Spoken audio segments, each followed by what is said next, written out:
Welcome to News Today with Universal Parks News Today. I'm Eric Morton, and here is the news for June 10th, 2021. Today is the grand opening of VelociCoaster at Islands of Adventure, the apex predator of coasters, of course. Guests were lined up around City Walk for the grand opening. The line for Islands of Adventure wasn't too bad before opening, and everything seemed, well, pretty relaxed and organized as well. A park map and directory have been added to the VelociCoaster extended queue. The details are perfect and include shops, restaurants, and attractions in Jurassic Park. There's even a You're Here marker. Guests can watch a new pre-show video in the queue that acts like an in-world advertisement for the VelociCoaster with clips from the movies and the ride. A second video further on in the queue features a fun Easter egg for those who have been following the construction of Jurassic World VelociCoaster. Drawings and diagrams in the lower left of the screen appear to be of an osprey. You know, a real-life raptor. Last summer, an osprey, if you don't know, famously built its nest at the highest point of the VelociCoaster while it was under construction. The crew attempted to ward off the osprey with plastic wrap, but the bird was really having none of that, tore right through it. The osprey did eventually relocate after, several attempts at staying, and the VelociCoaster was able to be completed on time. At the exit of VelociCoaster, team members were handing out free churros. Watch a video of the new pre-shows plus our full queue tours right here on our YouTube channel. Islands of Adventure continues to roll out Jurassic World merchandise. With the opening of the Jurassic World VelociCoaster comes a slew of treats, merchandise, and even pressed pennies. Now, more Jurassic World merchandise has arrived at Jurassic Outfitters, including a Loungefly mini backpack and matching wallet. Apparel, home goods, pins, keychains, patches, and more are also there. Please check out the pictures of all this new stuff with prices and everything right here at universalparksnewstoday.com. With the grand opening of VelociCoaster today at Islands of Adventure, Universal Orlando Resort also took the opportunity to entirely refresh their paper guide maps with a brand new and more photorealistic art style. The new maps place a large emphasis on the show buildings of each attraction for some reason, particularly visible in the map of Universal Studios Florida. The map of Islands of Adventure, of course, depicts the newly opened VelociCoaster and features less of the gray boxes that fill the Universal Studios Florida side of the map. Important to note as well is that all mention of COVID-19 guidelines, including physical distancing or mask requirements, have been removed entirely from the map's safety information. A snack cart in Woody Woodpecker's Kids Zone at Universal Studios Florida has been quietly converted to Hollywood or bust snacks and beverage, and it may just be the new hidden gem at the park. Located next to SpongeBob StorePants, this unassuming cart, styled like a vintage camper, packs a menu loaded with delicious treats. We tried 4 of the new offerings. Cake and ice cream is a vanilla confetti birthday cupcake with strawberry icing. Also has vanilla ice cream, rainbow sprinkles, and raspberry sauce. It costs $7.49. The Bourbon and Bacon Belgian Liege Waffle Sundae has bourbon ice cream, thick-cut bacon, roasted pecans, and caramel sauce for $9.49.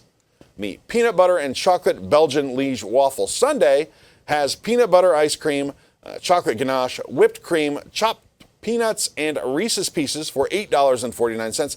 And the Raspberry Passion Fruit Belgian Liege Waffle Sundae has vanilla ice cream, passion fruit cream, cinnamon streusel, and raspberry sauce for $8.49.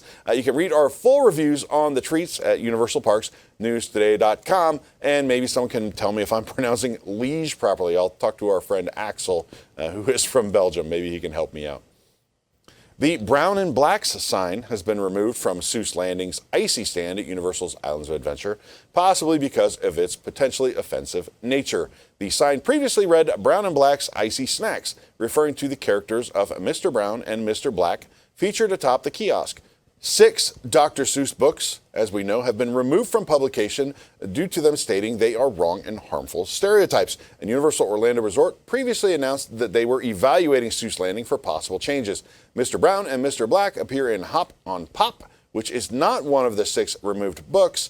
They are not racial stereotypes, but are simply named for the color of their clothes. However, it's possible Universal decided the use of their names in such a way could be offensive, particularly to those who are not familiar with Hop on Pop. Blacks which was written on the sign with no apostrophe to make it blacks, is an especially harmful term used against black people. Of course, it's possible the sign is just being refreshed and a version of the old name will still return. The Fusion Bistro Sushi and Sake Bar food kiosk closed permanently at the end of April earlier this year. Since then, the location has remained empty and no plans have been officially announced for a replacement. Universal has only confirmed that it will be another quick service option. Well, today we noticed that new art and decor were put up on the kiosk. Artwork of a rooster, dragon, tiger, pig, and goat can be seen throughout the location, possibly referring to the Chinese zodiac sign, hopefully not the menu. The kiosk is located on the upper level of City Walk near other popular food options. We assume by the artwork and theming that whatever is coming to replace Fusion Bistro Sushi and Sake Bar will still be more Asian-style cuisine. It will be wise for Universal to open up pretty soon to go along with the other Asian-style food offerings that are now available in booths around Universal Studios in celebration of the Tokyo Summer Olympics. Universal Orlando Resort team members who have been fully vaccinated and work in outdoor positions are no longer required to wear face masks as of June 5th. Fully vaccinated team members are also not required to wear masks in most indoor areas backstage. They are required to wear masks indoors on stage.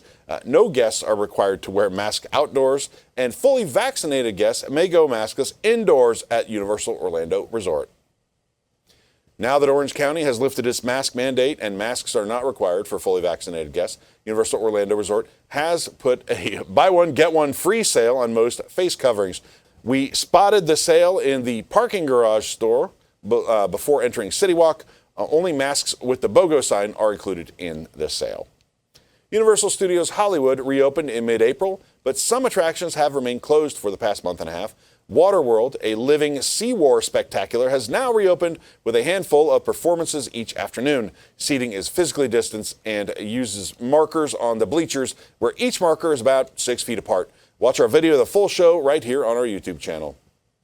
We are inching closer and closer to the spookiest time of the year. While Universal Studios Hollywood has yet to officially confirm the return of Halloween Horror Nights, construction continues to progress. Next to Mel's Diner on the upper lot, what appears to be the facade for a haunted house continues to grow. At our last update, the structure had gained wood paneling. Now more wood has been added to the front, creating a boxy protrusion. Is it just us, or does this resemble a book? This facade will likely serve as the entrance to the house being erected in the Parisian courtyard behind it. This location has played host to a haunted house several times throughout the event's history. So we're pretty sure that you will see something here. Of course, follow our website and we'll keep you updated. We cooked ourselves up in an appetite the size of a T-Rex while out in Universal Studios Hollywood, so we decided to make our way over to Jurassic Cafe to try out their citrus glazed chicken with cranberry chimichurri and papaya slaw. It's served with rice and beans and is $17.99. We did, of course, a full review. Head on over to universalparksnewstoday.com for the full review. Check it out. Let us know what you think.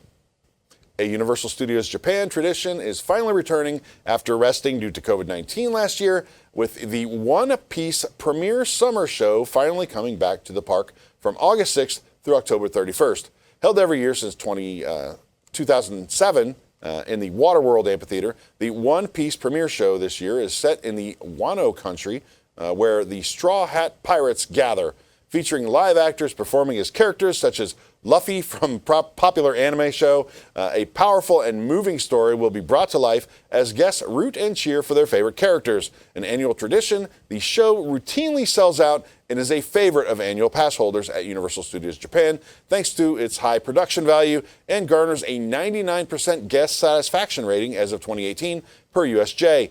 Tickets start from 2,000 yen, that's $18.23, and they go as high as 5,000 yen, that's $45.58 for centrally located seats, and will go on sale around 45 days before the start of each month. Any additional tickets will be available for purchase on the day guests visit the park. More information on these stories and more, head over to universalparksnewstoday.com. If you're enjoying the show, please be sure to like this video, subscribe to Universal Parks News Today on YouTube for more great content, click that bell for notifications, and make sure to hit select all notifications so that you never miss an episode of News Today with Universal Parks News Today. For UPNT, This is Eric Morton saying, the future is whatever you make it, so make it a good one.